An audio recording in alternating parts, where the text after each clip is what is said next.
Maya was different from other kids, and everyone could see it. While other children laughed and played together at school, she would sit alone in the corner, carefully arranging her pencils in perfect lines. She didn't like loud noises. Bright lights hurt her eyes, and making friends seemed impossible. Her parents, Rosa and David, first noticed something was different when Maya was just 3 years old. She would spend hours spinning in circles or stacking blocks in very specific patterns. If someone moved even one block, she would cry for what felt like forever. She loved routine more than anything else in the world. "Why doesn't Maya play with the other kids?" Rosa would ask David when they watched their daughter at the playground. While other children ran around laughing and sharing toys, Maya would find a quiet spot and play by herself, completely lost in her own little world. The other parents at school started to whisper.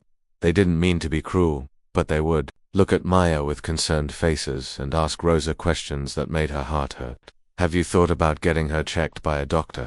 they would say, trying to be helpful but only making Rosa worry more. When Maya turned 8, her teacher called Rosa and David for a meeting. Mrs. Johnson was a kind woman who had been teaching for 20 years. She sat across from them with a gentle but serious expression. "I think Maya might need some extra help," she said carefully. "She's very smart, but she struggles with things that come easily to other children. She doesn't look people in the eyes. She gets upset when we change our daily schedule, and she has trouble understanding when other kids are trying to be friendly." Rosa felt her stomach drop. She had been hoping that Maya would just grow out of whatever was making her different. Deep down, she knew something wasn't quite right, but hearing it from a teacher made it feel real and scary. The journey to get answers took months. First, they visited their family doctor, who sent them to a specialist. Then another specialist. Maya had to take lots of tests, answer many questions, and sit through appointments that made her uncomfortable because they were in new places, with bright lights and unfamiliar sounds. Dr. Williams was the child psychologist who finally gave them the answer they had been both wanting and dreading. Maya was 15 by then, and the years of not knowing had been hard on the whole family. "Your daughter has autism spectrum disorder," Dr. Williams said in his office filled with diplomas and serious-looking books. "It's what we call autism, but it will affect her for her entire life." Rosa reached for David's hand. They had read about autism, of course, but hearing it about their own daughter felt like the world had suddenly shifted under their feet. Dr. Williams continued, and his next words would stay with them forever. "I want you to understand what this means for Maya's future. People with her condition struggle to form meaningful relationships with others. She will likely never experience the kind of deep emotional connections that most people take for granted." He pulled out a thick folder and showed them charts and statistics. "Maya will need support throughout her life. She might be able to live on her own someday and maybe even hold a simple job, but when it comes to relationships, marriage, or having a family of her own, well, that's probably not realistic." The doctor wasn't trying to be cruel. He believed he was helping them prepare for what lay ahead. But his words felt like sharp knives cutting through all the hopes and dreams Rosa and David had for their daughter. "People like Maya simply don't have the same capacity for love that others do," he explained, adjusting his glasses. "It's not their fault, it's just how their brains work. They live in their own worlds and struggle to truly connect with others." On an emotional level, Rosa started crying right there in the office. Not because she loved Maya any less, but because she couldn't bear the thought of her daughter living a life without love, without someone to care for her the way she deserved. The drive home was quiet except for the sound of Maya humming in the back seat, completely unaware of the conversation that had just changed how everyone would see her future. Over the following years, family gatherings became difficult. Well-meaning relatives would speak about Maya as if she wasn't in the room. "Poor thing," her aunt would whisper to Rosa. "It's so sad that she never experienced real love or have a family of her own." Maya seemed content enough, though. She graduated high school with good grades and found a job at the local library. She loved the quiet atmosphere and the way books were organized in perfect order. She had her own small apartment, kept everything incredibly clean and organized, and seemed happy in her predictable routine. But Rosa couldn't shake the sadness she felt when she looked at her daughter. Maya never brought friends home, never talked about dating, and spent most of her free time alone. It seemed like the doctors had been right after all. Maya would come to family dinners and sit politely at the table, but she rarely joined conversations. She would help clear dishes and say goodbye with a quick hug, then return to her quiet apartment, where everything was exactly as she liked it. The family learned to accept this version of Maya's life. They told themselves that she was happy in her own way, even if it wasn't the kind of happiness they had once imagined for her. They stopped asking about friends or relationships, and Maya never brought up those topics either. Years passed like this, with everyone believing that Maya's story was already written, that the capacity for deep love and connection was simply something she would never experience. Nobody could have predicted what was about to change everything. Maya's life had settled into a comfortable rhythm. Every morning at exactly 7 o'clock, she would wake up, make her bed with perfect corners, and eat the same breakfast of toast and orange juice. She would arrive at the library by 8, spend her day organizing books and helping the occasional visitor find what they needed, then return home to her quiet apartment. This routine had worked perfectly for 5 years.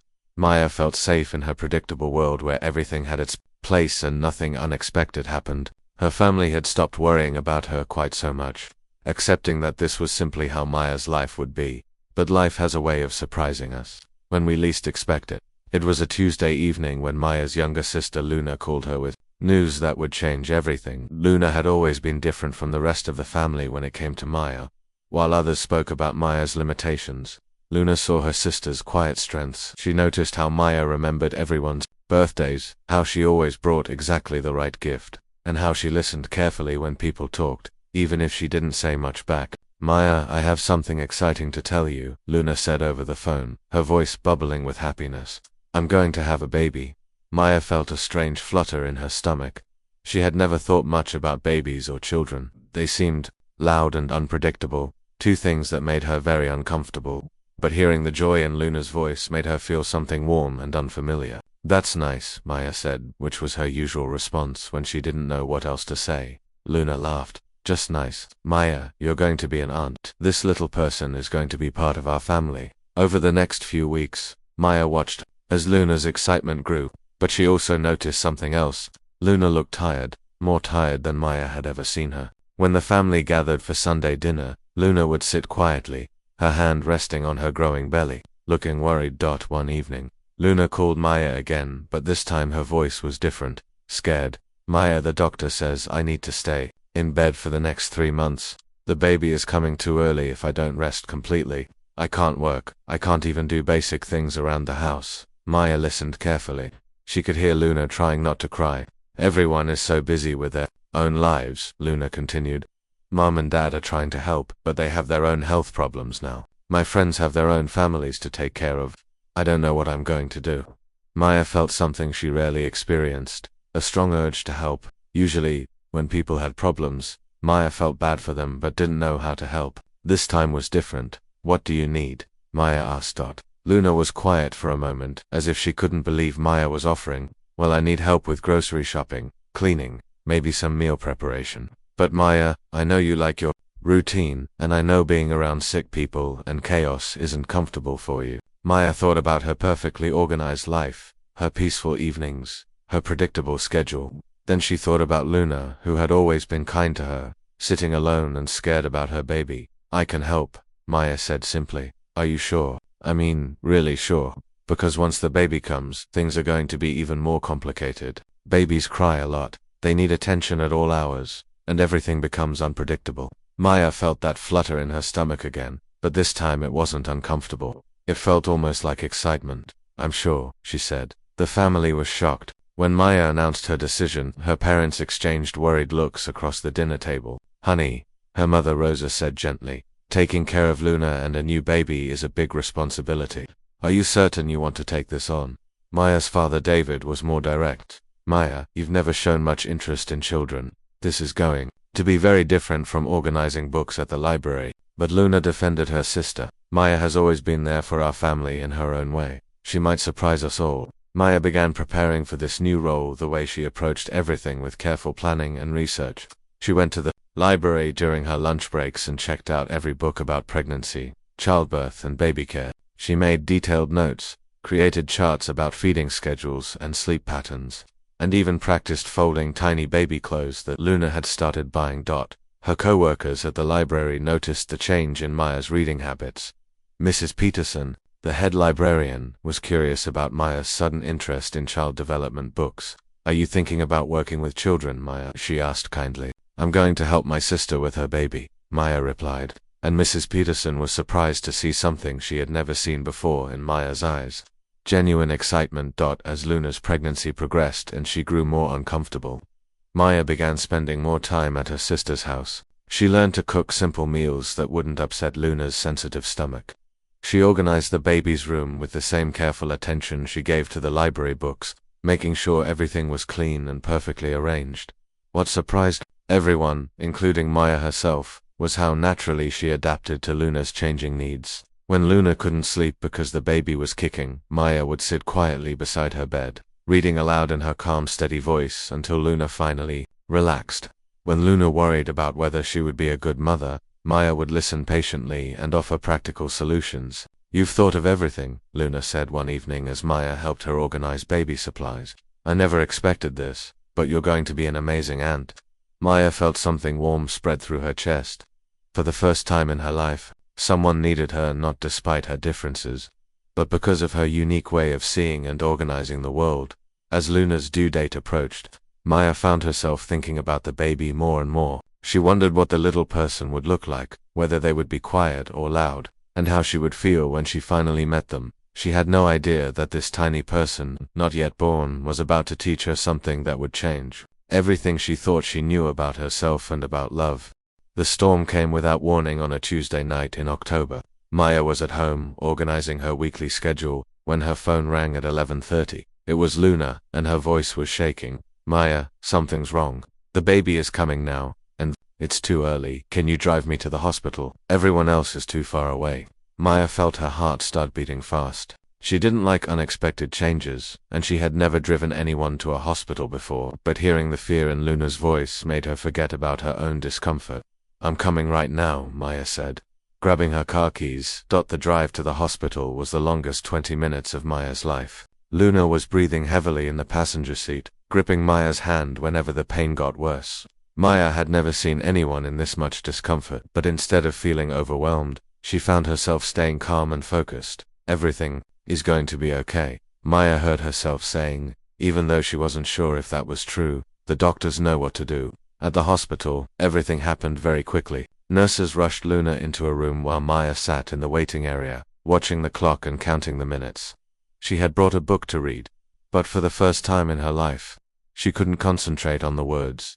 Around 3 in the morning, a tired-looking doctor came to find Maya. "Are you Luna's sister? She's asking for you." Maya followed the doctor down a bright hallway that smelled like cleaning products. When she saw Luna, her sister looked exhausted but was smiling. "Maya, meet your nephew," Luna whispered. The baby was so tiny that Maya couldn't believe he was a real person. He weighed only 5 pounds and looked fragile, like something that might break if you touched him too gently. His name was Oliver, Luna told her, and he was having some trouble breathing on his own.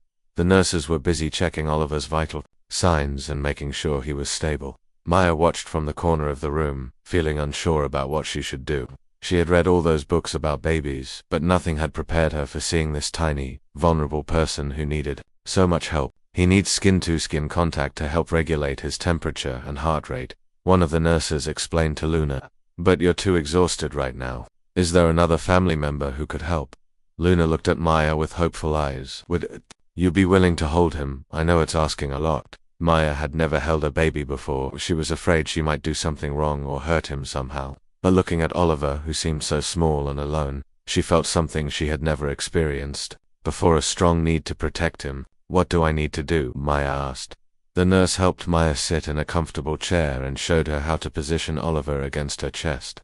When they placed the tiny baby on her, Maya held her breath. He was so light, so warm, and so completely dependent on the people around him. At first, Oliver fussed a little, making small crying sounds that worried Maya, but then something magical happened. He settled against her chest, his tiny hand somehow finding her finger and holding on tight. His breathing became steady and calm. Maya sat perfectly still, afraid to move and disturb him. She looked down at Oliver's peaceful face and felt her heart do something strange. It felt like it was growing bigger, making room for feelings she didn't know she could have.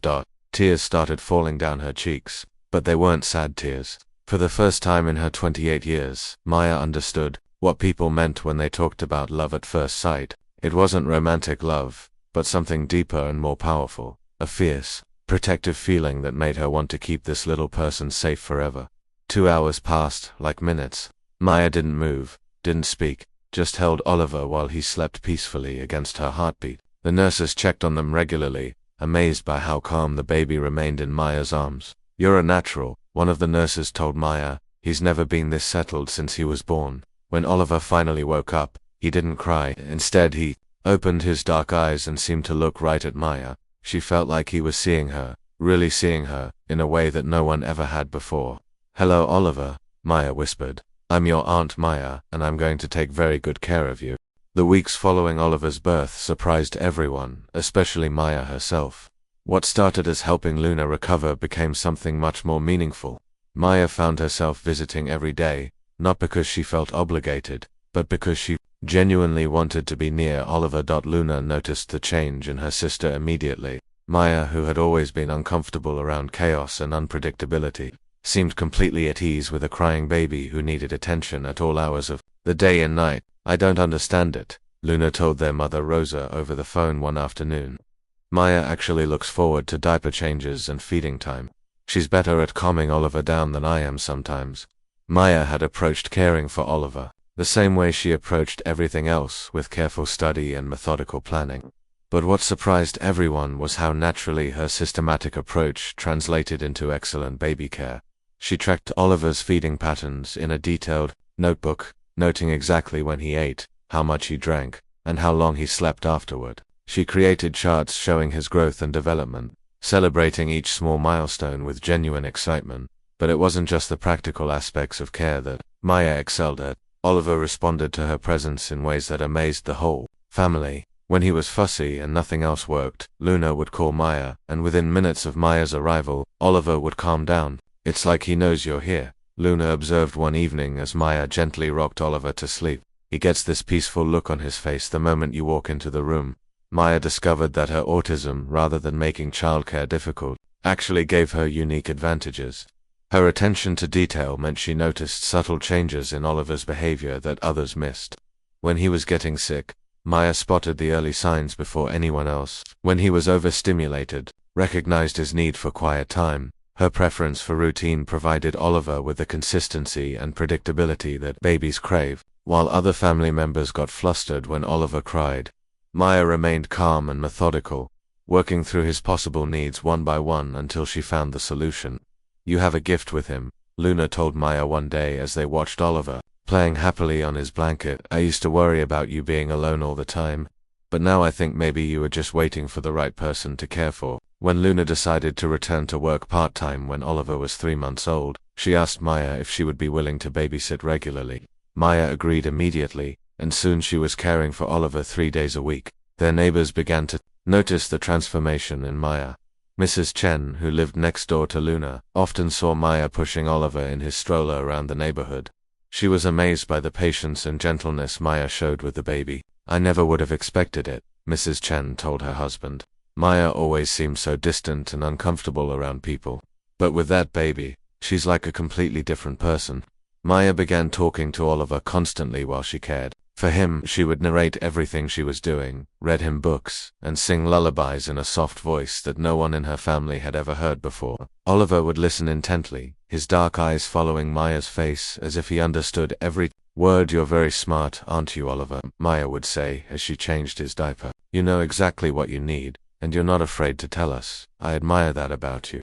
The family gatherings that had once been awkward for Maya became opportunities for her to share Oliver with everyone. She would hold him during dinner, patiently feeding him while participating in conversations more than she ever had before. "Maya, tell us what Oliver did this week," someone would inevitably ask, and Maya's face would light up as she shared stories about his latest developments. Rosa watched her daughter with wonder and some regret. "I think we underestimated Maya for years," she told David one evening. "She wasn't incapable of love. She just needed the right person to love." Maya's relationship with Oliver challenged everything the family had believed about her limitations. She wasn't emotionally distant. She was selective about where she invested her emotions. She wasn't antisocial. She simply needed relationships that made sense to her in ways that most adult interactions didn't. With Oliver, Maya found a connection that felt natural and right. His needs were clear and direct. When he was hungry, tired, or uncomfortable, he communicated it clearly, and Maya could respond appropriately. There were no hidden meanings to figure out, no social expectations to navigate incorrectly. As Oliver grew from a tiny infant into an alert and curious baby, Maya grew too. She became more confident, more talkative, and more willing to engage with the world around her. It was as if caring for Oliver had unlocked a part of herself that had always been there, waiting for the right moment to emerge.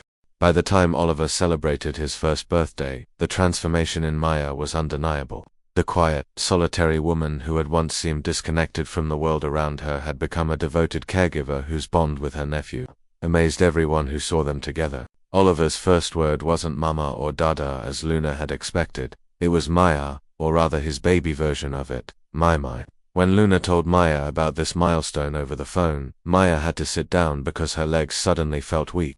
"He said my name first," Maya asked, hardly believing it. "He's been trying to say it for weeks," Luna laughed. "Every time you leave, he points at the door and says my until you come back."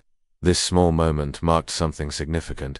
Oliver had chosen Maya as his first word, his first clear communication with the world. It was proof of something that had been growing for months. Their connection was special and irreplaceable.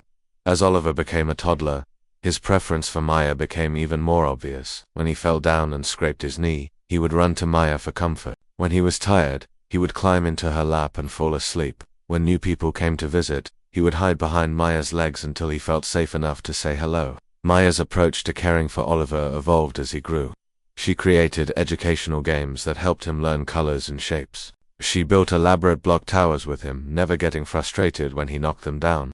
She read him the same books over and over, understanding that repetition helped him learn and feel secure.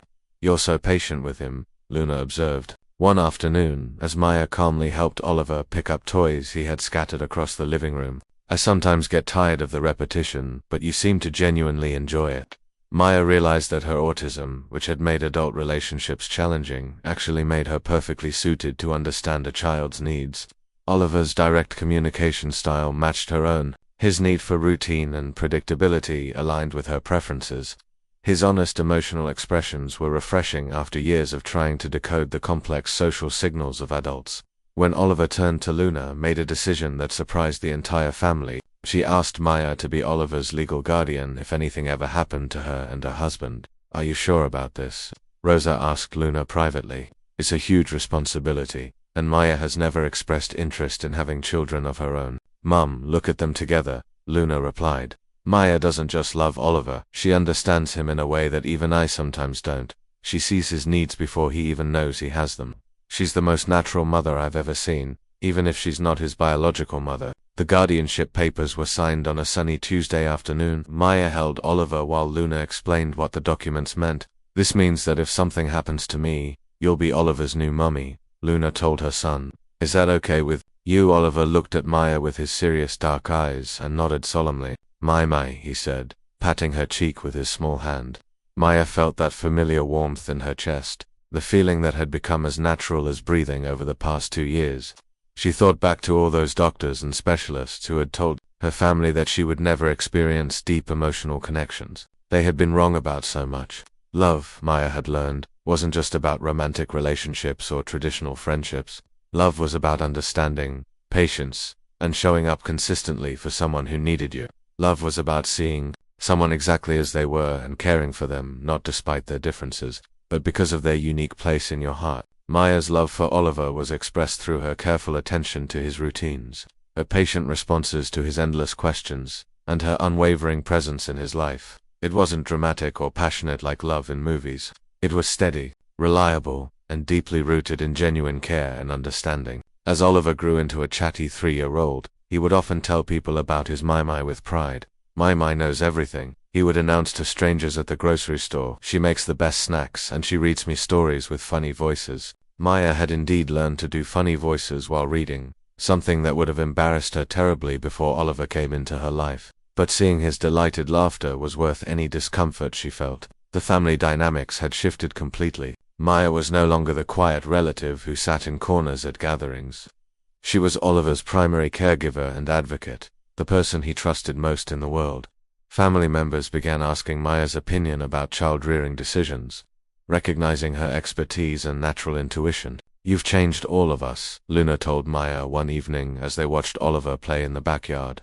"We thought we understood what love and family meant, but you and Oliver have shown us that there are so many different ways to connect with each other. Maya looked at her nephew, who was carefully arranging leaves into patterns on the ground, a behavior that reminded her of her own childhood, need for order and structure. She wondered if Oliver might share some of her traits, and if so, how different his experience might be, because he would grow up knowing that his differences were not limitations but simply different ways of experiencing the world. Today, Maya continues to be one of the most important people in Oliver's life. When people ask her about motherhood, she corrects them gently. She's not Oliver's mother, she's his aunt, but the distinction feels less important than the reality of their relationship. She has learned that the capacity to love cannot be measured by conventional standards or predicted by medical professionals. Her story has challenged her family's assumptions about autism, about relationships, and about the many different ways human hearts can open and connect. In quiet moments when Oliver falls asleep in her arms after a long day of playing and learning,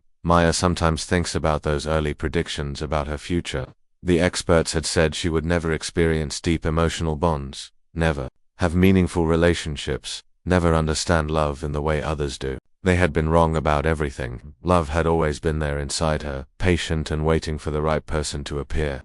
It just took a tiny baby with dark eyes and a gentle heart to help her discover what had been there all along. Oliver taught her that love isn't about being like everyone else. It's about being exactly who you are and finding someone who needs precisely that version of you. In return, Maya gave Oliver something equally valuable, the experience of being completely understood and unconditionally accepted, exactly as he is. Their story continues to inspire everyone who knows them, proof that family is created not just by biology but by the bonds we choose to nurture, and that love truly does come in many different forms.